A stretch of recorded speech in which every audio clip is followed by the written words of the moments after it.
things that we had done versus them and in recent weeks. So it was a good play by those guys. Subsequently, if you look at how you sped it up on the goal line, 1st and goal from the 1, caught Seattle misaligned. What has to transpire between Higbee being touched down at the 1 to getting that snap off quickly so that you do cave in that left side? Yeah, really just great communication and urgency by Jared to the rest of his teammates. Quickly getting lined up, running a play that's been successful for us right there. And he caught him in a substitution where they'd like to go some different matchups in some early downs, even versus different personnel groups.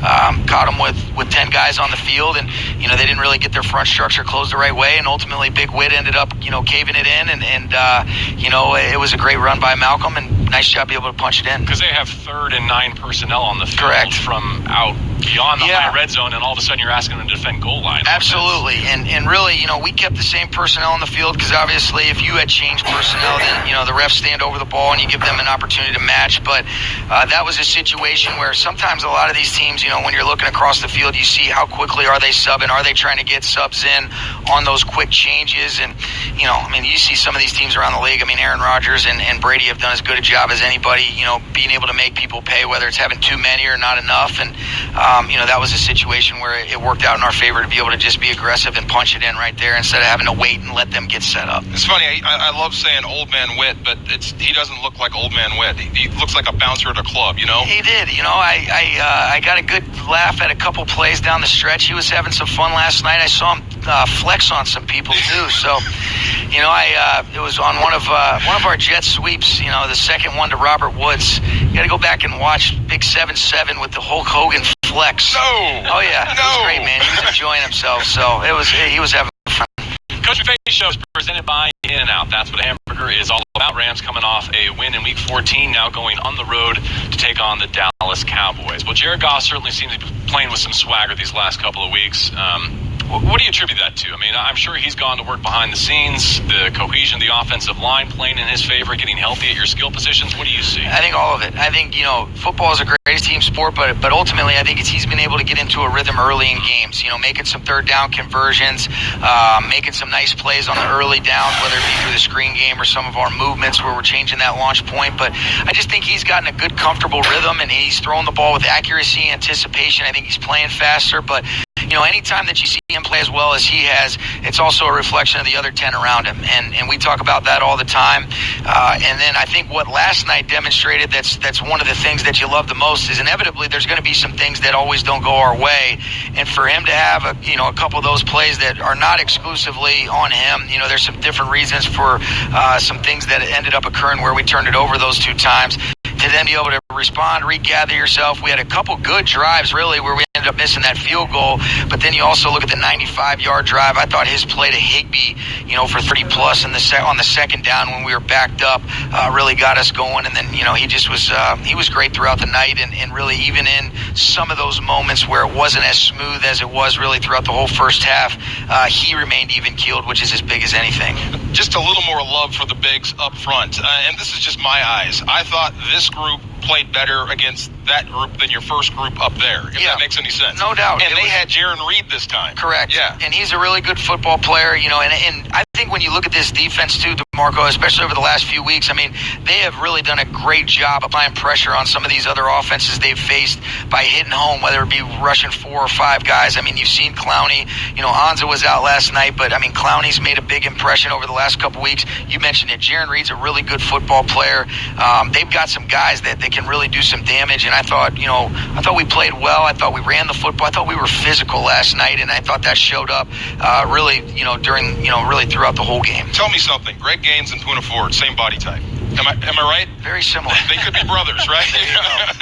But under the circumstances that you're describing, it seems like there's a clarity of mind with Jared. And one of the areas I see that show up is like the 3-5s that he picked up last night, where all of a sudden he has the comfort level and the time at the line of scrimmage to use his cadence and no to doubt. put you in even more favorable situations. You're exactly right, JB. And all those things go hand in hand. Being able to do that, having time to operate, being able to, that's the advantage that you do have offensively. You decide when the ball is snapped within the framework of a 40-second play clock or 25 if you're coming out of a stoppage. And that's, we always talk about using cadence as a weapon. I thought he did that, and then we were able to use our tempo as a weapon, and it's not exclusive to just always going fast, but changing up. All right, when are we snapping the football in that 40-second clock? How quickly are we going? Are we going quick? Are we slowing it down? Are we coming out of the huddle and going quick? So there was a lot of different things that we were able to do, and kind of just like changing up your pitch as a pitcher. I thought our guys enabled us to be able to do that last night. I wondered, when guys get caught off sides, it ruins your game because you're dancing to his tune. What does that do for you offensively when you catch guys? Well, it's huge. We were the first time he got him, we were in a 2nd and 9, and you got a totally different play call. You're more in the known passing situations, and we were going to actually be in the shotgun. We got him to jump off sides. Then we got back underneath, and we ended up running a play action where we hit Robert Woods right over the middle for a big gain. So it just changes where now you're back to efficient. Now these guys they're a little bit slower to really get off the ball, and if that doesn't make them continue to honor the cadence, then you keep using it, and got him a couple other times as well. As for the interceptions, you did mention a couple of adverse moments. They seem like classic examples of interceptions aren't always on the quarterback, right? Yep. Other players play and role in those change of possessions. Sure. Yeah, really, the one that, the first one, when you look at it, was a great play by Quandre Diggs, but, Robert's doing a great job. He's going to communicate with his eyes how he's reading that coverage, and, he snapped down, and he hadn't given him his eyes yet, but the rush got there. Jared felt the need to speed it up, and it was one of those deals where it was a great play by him, and something where if the pocket allowed, he's probably going to move a little bit and then be able to deliver that ball to Robert, where he'll snap it down in front of him. We'll give him a throw probably on his back pad, and then he'll be able to turn and get vertical. But it was a great play, and it was good defense by them where the rush forced the ball to come out, and that's why that's so valuable, for us to be able to be on the same page communication-wise. And then it was a similar type mix-up on the other one where, we had Cooks on a little isolation from the 3 spot, and, he did a nice job coming over the top there. I'll just ask JB, the Lions didn't want him? Okay, never mind. Oh, yeah, just saying. Never mind. They're playing a different game at this point in the season. Just checking. Everyone Okay. has their price. Wow. Still a lot to get to, including on the offensive side of the football. I want to know if Johnny Munt has been the unsung hero of this turnaround. He's done some good things there, but we have to talk defense coming up next. Winning off schedule against Wilson, plus the pass rush, eliminating the downfield passing game of the Seahawks, which is one of their staples. We continue on the Coach Mcvay Show after this on ESPN LA 710. Awaiting the snap from Seattle from the 18-yard line of the Seahawks. Wilson has it. Pressure from his right. Dante Fowler got him. Sacked at the 10.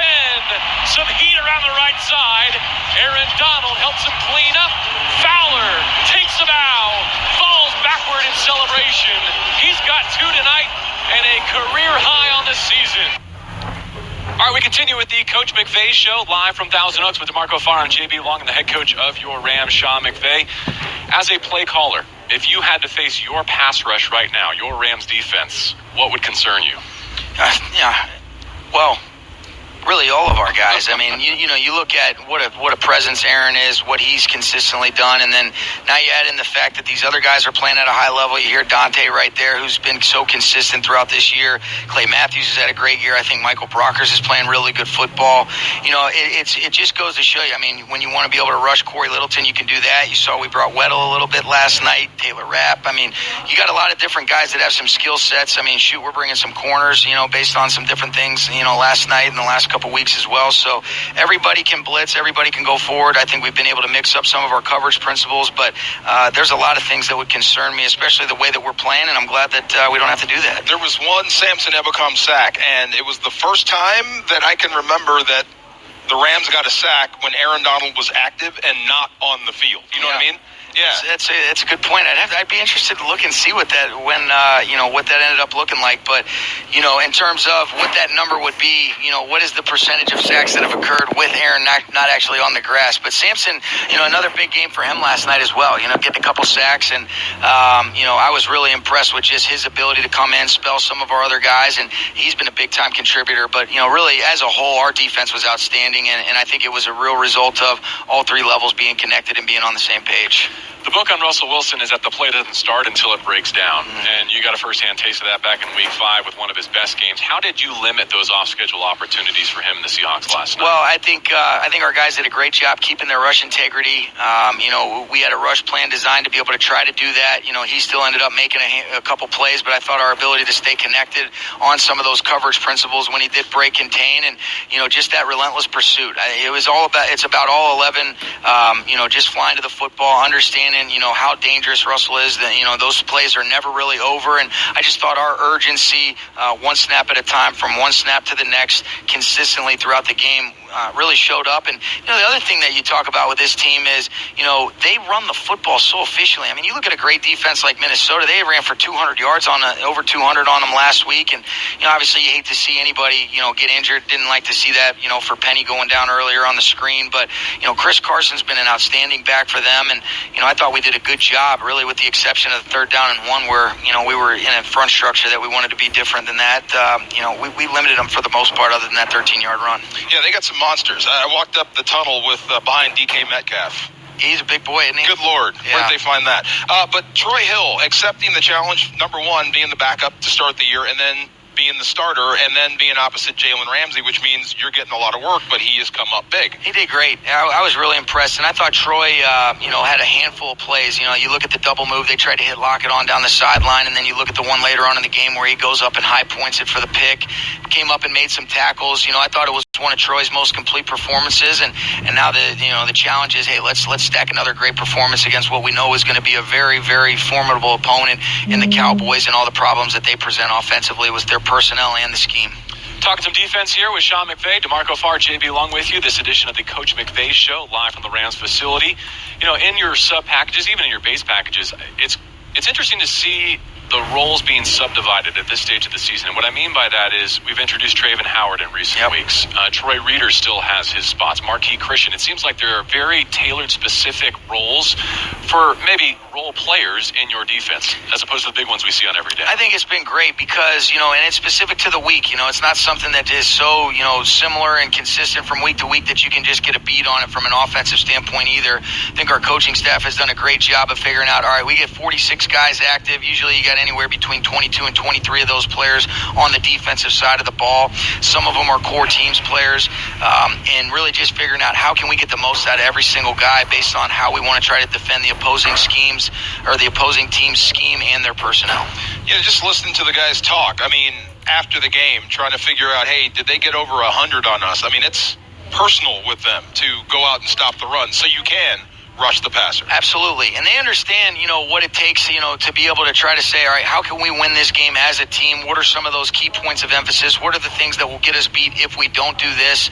But ultimately, it's about everybody being on the same page. And then I think it's been great because, you want to create value for everybody. And when everybody feels like they're a part of it, that's when special things can occur. Don't want to just breeze through special teams, but maybe if you can give us a high-level thought. Last week, right here when we were sitting here, you said we got to make our kicks. And it is becoming that time of year where the margin for error is so slim. You got away with it the other night with a blocked field goal, and then also had 2 return specialists have to fill in for JoJo Natson. How did that all look collectively on teams? Yeah, so, really, obviously, we want to get those things cleaned up. They did a good job of rushing right over our wing, and, there was a little bit of penetration came in, and they got a hand on it, and those are things that we've got to be able to clean up. I can't continue to say that either. We've just got to be able to go get it done and find a way to execute more consistently, understand the importance of every single snap.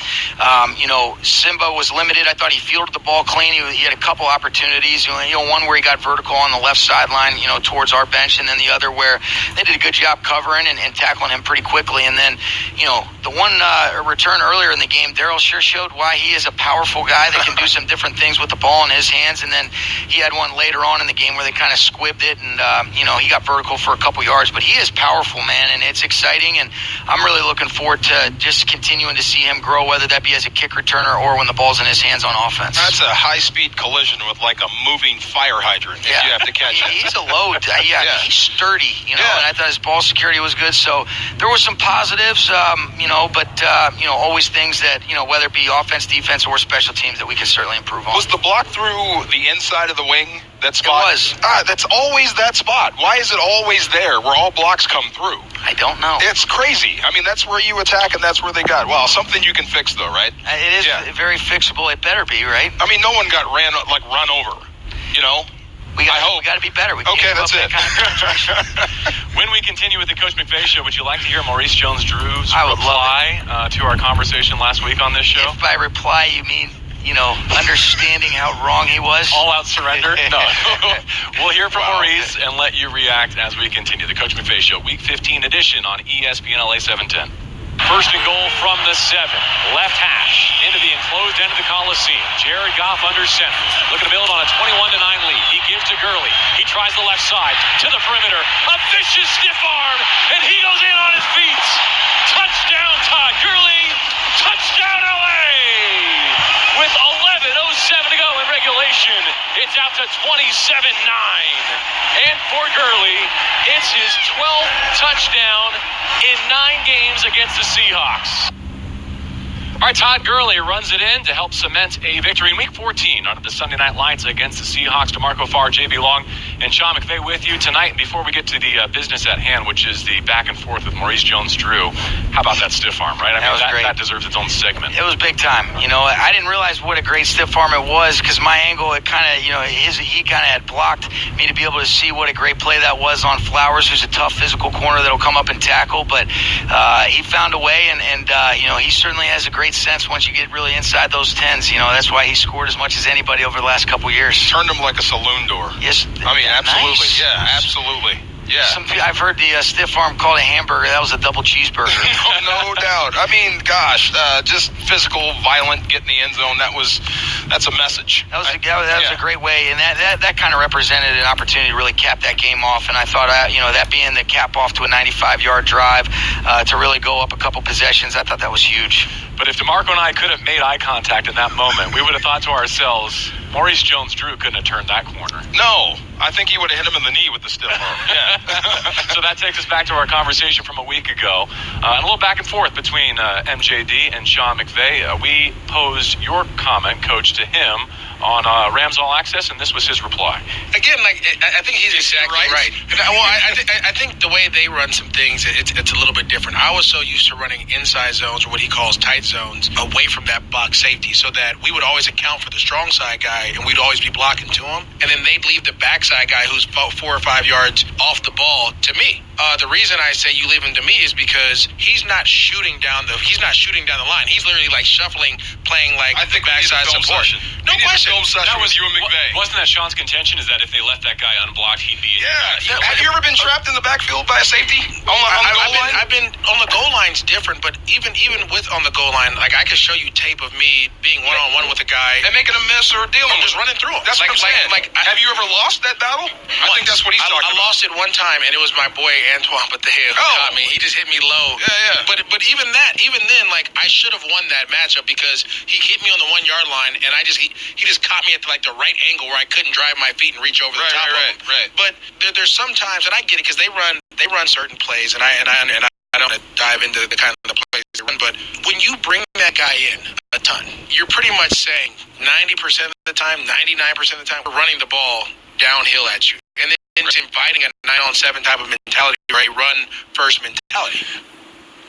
All right, Sean, the floor is yours. No, it's great. You know what? And there's a lot of things that there's a lot of merit. I also, even on tight zones, would challenge Mo that you do need to dig that guy out because last year against Arizona, Antoine Bethea on a tight zone, even when we left him for the back, made us pay by hitting us into the backfield. It's so the funny one guy that got that MJD in his whole career is the same guy that on the tight zone concept where we didn't insert made us pay in week 2 against the Cardinals, and then we got it fixed in the course of a game. But I agree. I think there is a balance of making sure, because you do right. You are in a lot of instances demonstrating, hey, this is what it is, and you're a little bit more regulated. That's why you do want to be able to have the play action, some different things like that. But it is a big thing, and I will say this, man. I'm not running the football. I didn't do my thing, like he did over the course of his career. But on these certain concepts, You want to block the safety. Amazing. The Coach Mcvay Show presented by In-N-Out. That's what a hamburger is all about. We appreciate Mo and Sean McVay going back and forth on that topic. To be continued. A related concept, but changing lanes a little bit here. Chris Collinsworth called your game last night with Al Michaels for Sunday Night Football and made headlines last week for really, I think, a thought that's saturated most of the football universe, and that is the run game doesn't have to be effective for play action to be effective. As one of the most productive play action coaches in the entire league, what's your take on that philosophy and Chris's point? Well, I think in a lot of it, I think Chris does a great job, and I think he is right. You know, you don't necessarily have to have success running the football to be able to have an efficient play action, but I do think there's got to be a legitimate respect from the defense that, okay, we might be able to run it to then be able to create some looks that are more conducive for the play action game to get off. So it is a little bit of a balance, but you have seen in some instances, even if you end up committing to being able to get some things off, it does soften up things as a game progresses and unfolds, where they're maybe leaning on some stuff a little bit more, and it does open up some windows on the second and third levels.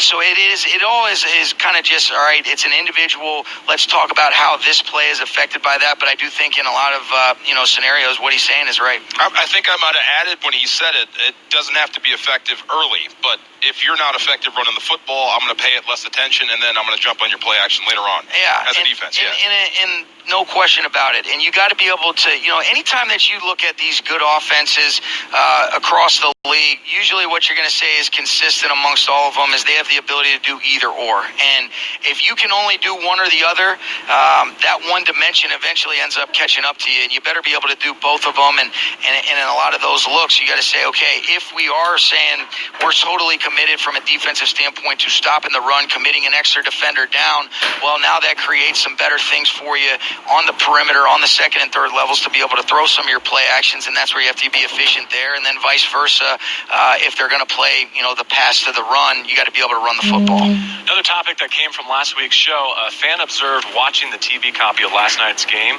13 help-ups, he called them, from Austin Corbett. He said he listened and liked what you said about Tyler Higbee being a glue guy and instructing our audience to go and look at how many plays Higbee's the first guy there picking up a teammate. It's awesome. So this listener literally charted the game last night and said that it was Corbett who led the Rams offensively. That is awesome that they did that. But you know what, though? I think that is huge because we talk about being a connected team, Rams picking up Rams.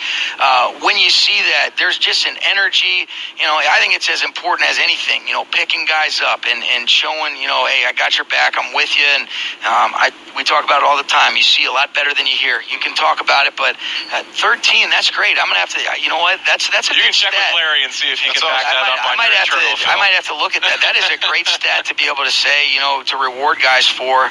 I never even thought about the amount of times that you actually help somebody up, but Corbett with 13, that's sneaky. You might need to put that on the board. That's kind of awesome. That is sweet. Yeah, I love that. Track. Yeah, it's good stuff. I love it. Who ended up doing that?